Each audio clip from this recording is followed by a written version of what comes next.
Saya Dwi Pratiwi dari kelompok 9 akan mempresentasikan hasil kerja dari kelompok kami yang berjudul meningkatkan proses pengambilan keputusan.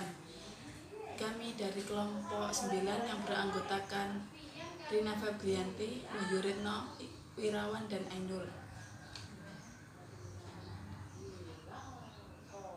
Pertama, sistem informasi dan pengambilan keputusan. Pengambilan keputusan dalam bisnis biasanya terbatas pada pihak manajemen. Yang pertama, nilai bisnis dari pengambilan keputusan yang telah ditingkatkan. Yang kedua, jenis keputusan.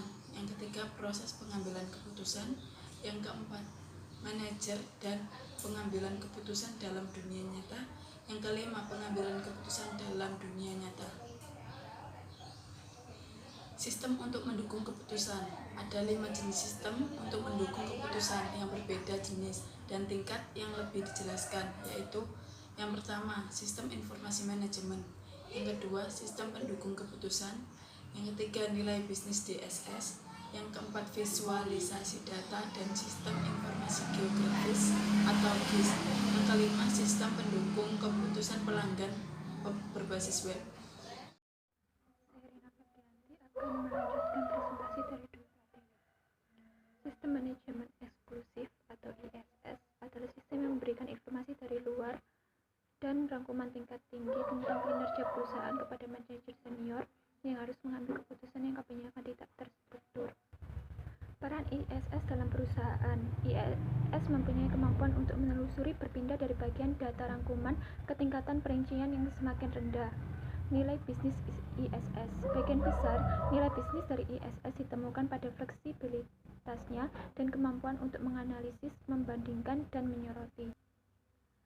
ISS dan perusahaan digital. ISS yang penting untuk mengumpulkan intelijensi bisnis dan membantu kinerja perusahaan. A. National Life. ISS untuk integrasi bisnis.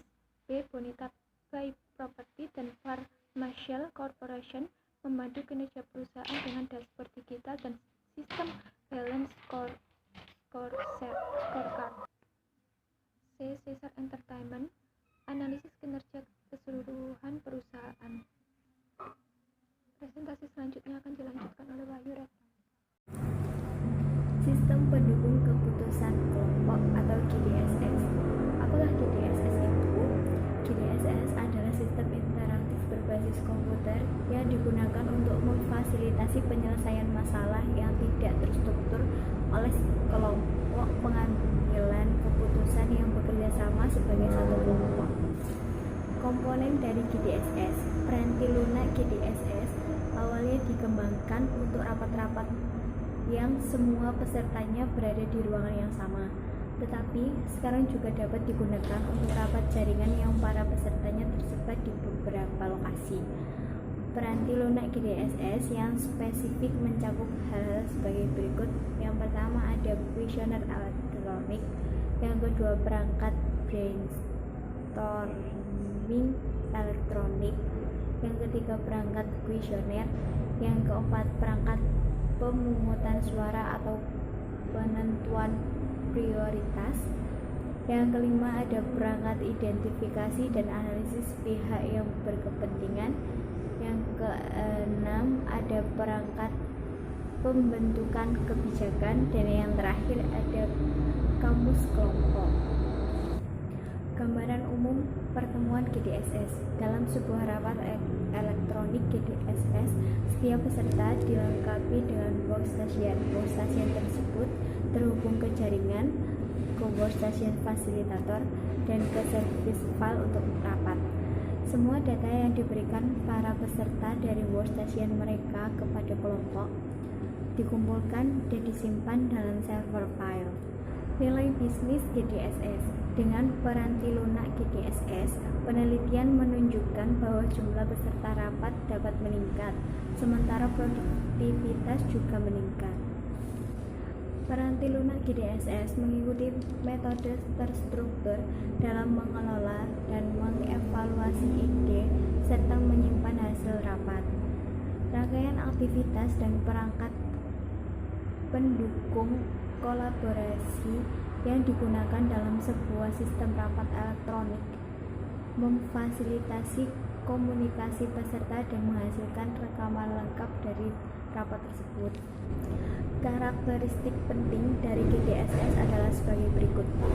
Pertama, GDSS adalah sistem informasi yang dirancang secara khusus, bukan secara sederhana, yang merupakan konfigurasi dari komponen sistemnya yang telah ada. Yang kedua, sistem ini dirancang untuk tujuan mendukung kelompok pengambil keputusan dalam melaksanakan tugasnya.